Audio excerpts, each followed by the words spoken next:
കുട്ടിക്കാലം പറയുകയാണെങ്കിലേ വളരെ ചെറുപ്പത്തിലേ തുടങ്ങി തന്നെ വരയ്ക്കാൻ ഒക്കെ വളരെ താല്പര്യമായിരുന്നു. എൻ്റെ അമ്മ വലിയ മുറ്റമുള്ള ഒരു വീടായിരുന്നു എൻ്റെത്. അമ്മ മുറ്റമടിച്ച് നല്ല കാലത്തെ നല്ല ഭംഗിയായിട്ട് മുറ്റമടിച്ചിടും.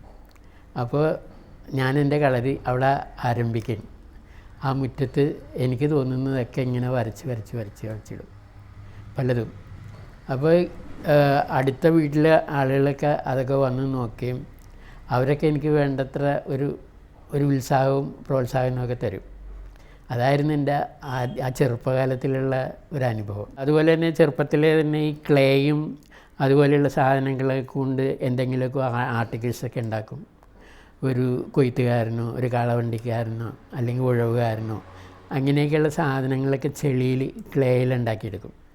അപ്പോൾ അത് എന്നിട്ട് പെയിൻറ്റ് ചെയ്യാനുള്ള നിർദ്ദേശങ്ങളൊക്കെ മറ്റേ എൻ്റെ കസിൻ തരും. ഞാനതങ്ങനെ പെയിൻറ്റ് ചെയ്യും. അത് ആയിരുന്നു ചെറുപ്പത്തിലുള്ള ഒരു പ്രവർത്തന രീതി. സ്കൂളിലും സാറന്മാർക്കൊക്കെ എന്നോട് വലിയ താല്പര്യമായിരുന്നു. കാരണം സ്കൂളിലും അവിടെ എന്തെങ്കിലുമൊക്കെ അവർ ചെയ്യാൻ പറയുമ്പോഴത്തേക്കും ഞാനത് ചെയ്യും. അപ്പോൾ ഞാൻ ഉണ്ടാക്കുന്ന സാധനങ്ങളൊക്കെ അവരവിടെ ഡിസ്പ്ലേ ചെയ്യും. അപ്പോൾ സ്കൂളിൽ നിന്നും എനിക്ക് നല്ല പ്രോത്സാഹനമൊക്കെ കിട്ടിയിരുന്നു. ഈശ്വരന്റെ അനുഗ്രഹം തൊട്ട വിരലുകളുമായി കലാരംഗത്ത് അടയാളമെഴുതാനുള്ള കിത്തോയുടെ യാത്ര ബാല്യത്തിലേ തുടങ്ങിയതാണ്.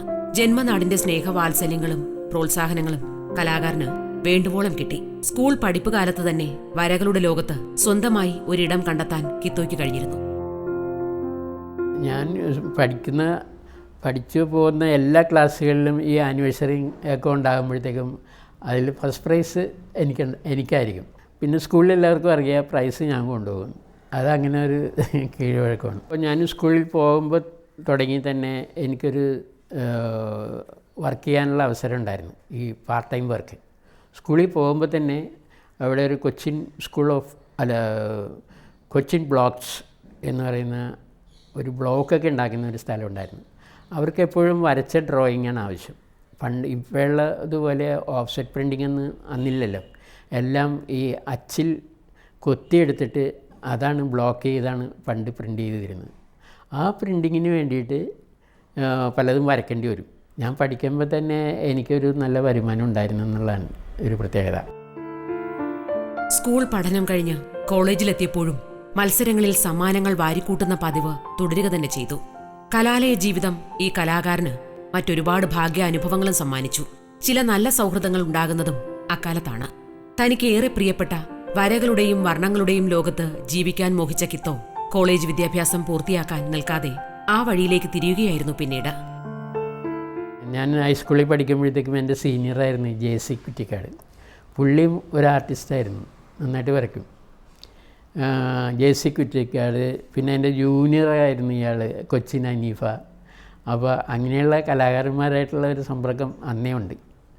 അപ്പോൾ സ്കൂളിൽ പിന്നെ നാടകങ്ങൾ, അത് ചിത്രരചനാ മത്സരങ്ങൾ ഒക്കെ ഉണ്ടാകുമ്പോഴത്തേക്കും ഈ JCയും ഉണ്ടാവും. എൻ്റെ സീനിയറാണല്ലോ. പക്ഷേ JC സീനിയറായിരിക്കുമ്പോൾ തന്നെ എനിക്ക് പ്രൈസ് കിട്ടിയിട്ടുണ്ട്, ഫസ്റ്റ് പ്രൈസ്. അങ്ങനെയൊക്കെയുള്ള അനുഭവം ഉണ്ടായിട്ടുണ്ട്. അത് കഴിഞ്ഞിട്ട് കോളേജിലേക്ക് പോകുന്നപ്പോഴത്തേക്കും ഞാൻ മഹർഷി കോളേജിൽ പ്രീ യൂണിവേഴ്സിറ്റിയാണ് പഠിച്ചത്. യൂണിവേഴ്സിറ്റി വരെ പഠിച്ചുള്ളൂ. അപ്പോൾ ആ പഠിച്ച കൊല്ലം അവിടെ നിന്ന് ഒരു ഗോൾഡ് മെഡലാണ് എനിക്ക് കിട്ടിയത് ആർട്ടിസ്റ്റായിട്ട്. അതായത് കോന്നോത്ത് ഗോവിന്ദമേനോൻ അവാർഡ്. പഠിക്കാനായിട്ട് ഞാൻ മിടുക്കനായിരുന്നില്ല. അപ്പോൾ അതുകൊണ്ട് തന്നെ ഞാൻ തന്നെ സ്വയം തീരുമാനമെടുത്ത് ഇതിനി മുമ്പോട്ട് പോകാൻ, നന്നായിട്ട് പഠിക്കുന്നില്ലെങ്കിൽ പഠിത്തം മുമ്പോട്ട് പോയിട്ട് കാര്യമില്ല. അതുകൊണ്ട് എനിക്കുള്ള കഴിവ് ഡെവലപ്പ് ചെയ്യുക എന്നുള്ളൊരു ചിന്ത വന്നതോടുകൂടി സേവ്യർ അത്തിപ്പറമ്പൻ എന്ന് പറയും, അയാളൊരു നല്ല പോർട്രേറ്റ് ആർട്ടിസ്റ്റായിരുന്നു, നല്ല മിടുക്കനായിരുന്നു. അദ്ദേഹം എന്നെ കൊച്ചിൻ സ്കൂൾ ഓഫ് ആർട്സിൽ കൊണ്ട് ചേർത്ത്. അദ്ദേഹമാണ് എന്നെ കൊണ്ട് അവിടെ ചേർത്തത്. സ്കൂൾ ഓഫ് ആർട്സിൽ ഒരു 4 കൊല്ലക്കാലം അവിടെ എനിക്ക് എക്സ്പീരിയൻസ് ഉണ്ടായി. അത് കഴിഞ്ഞിട്ട് പിന്നെ ഞാൻ ജോലിയിലേക്ക് പ്രവേശിക്കുകയാണ്. കേരളം കിത്തോയെ ആദ്യം അറിഞ്ഞു തുടങ്ങുന്നത് ഒരു ചിത്രകാരൻ എന്ന നിലയിലാണ്. ഒരു കാലത്ത് മലയാളത്തിലെ ഒട്ടുമിക്ക ആനുകാലിക പ്രസിദ്ധീകരണങ്ങളിലെയും ആർട്ടിസ്റ്റായിരുന്നു ഇദ്ദേഹം. സ്കൂൾ ഓഫ് ആർട്സിലെ വിദ്യാർത്ഥി ജീവിതം വിജയകരമായി പൂർത്തിയാക്കി ബ്രഷും പേനയുമായി ജീവിതമാർഗം അന്വേഷിച്ചിറങ്ങിയ കിത്തോയെ പ്രസിദ്ധിയിലേക്കും പ്രശസ്തിയിലേക്കും വളർന്ന ചിത്രകാരനാകാൻ വഴിയൊരുക്കുന്നത് പ്രമുഖ എഴുത്തുകാരനായ കലൂർ ഡെന്നീസുമായുള്ള സൗഹൃദമാണ്. എന്ത് ജോലി ചെയ്യണം എന്നുള്ള ഒരു ഭയങ്കര കൺഫ്യൂഷനിലായെന്ന് പറഞ്ഞാൽ ഈ ഇന്നുള്ള പോലെയുള്ള അവസരങ്ങളൊന്നും അന്നില്ല ഈ ആർട്ടിസ്റ്റുകൾക്ക്. വരയ്ക്കാനും ഒന്നും ചാൻസ് ഇല്ല. ആകെ എനിക്ക് പഴയ നേരത്തെ ഉണ്ടായിരുന്ന ആ ബ്ലോക്ക് സ്റ്റുഡിയോ, മെറ്റൽ ബ്ലോക്ക് സ്റ്റുഡിയോയിൽ മാത്രമേ ചെറിയ ജോലി കിട്ടിക്കൊണ്ടിരുന്നുള്ളൂ. പിന്നെ എനിക്ക് തോന്നിയ ഒരു ഓഫീസ് തുടങ്ങാം. അങ്ങനെ MG റോഡിലുള്ള ഒരു ഓഫീസിൽ ഒരു റൂമെടുത്ത് ഞാൻ ഓഫീസ് തുടങ്ങി. കലൂർ ഡെന്നീസായിട്ട് എനിക്ക് ചെറുപ്പം മുതലേ നല്ല അടുപ്പമാണ്. അങ്ങനെ ഇരിക്കുമ്പോഴാണ് ചിത്രകൗമുദി എന്ന ഒരു വീക്കിലി, ആ ചിത്രകൗമുദിയിൽ കലൂർ ഡെന്നീസ് നീണ്ട കഥയൊക്കെ എഴുതുമായിരുന്നു. ആ കഥയ്ക്ക് ചിത്രങ്ങൾ വരയ്ക്കുക എന്നുള്ളൊരു പരിപാടി ഈ ഡെന്നീസ് മുഖേന ചിത്രകൗമുദിയിൽ എനിക്ക് അവസരം കിട്ടി.